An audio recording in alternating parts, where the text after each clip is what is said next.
12 августа, песком забита аллея, ведущая к морю. Мы стоим с вами около голодной утки. Время 20-29, очень много людей. В ту сторону тоже там столпы просто выстраиваются. За шашлыками ведется в очереди.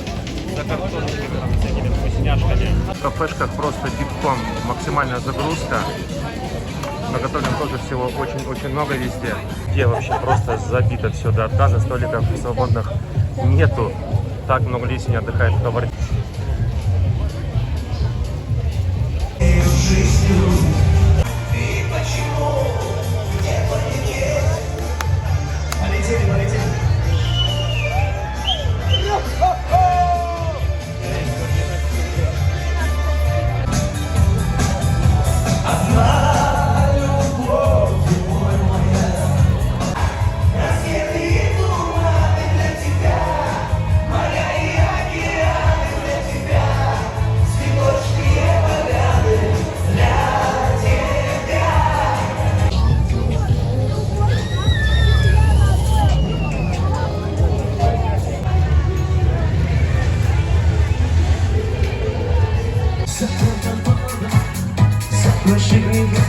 Бьется света, подножила, надел высокий, упадок стойки, и как иду, повторял эти строки.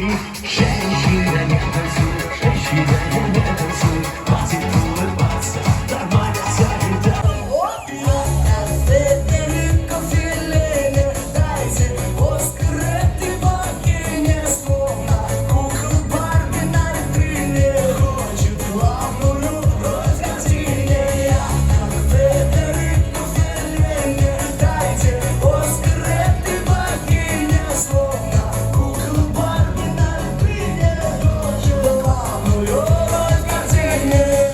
Вперед, в центре уже отдыхает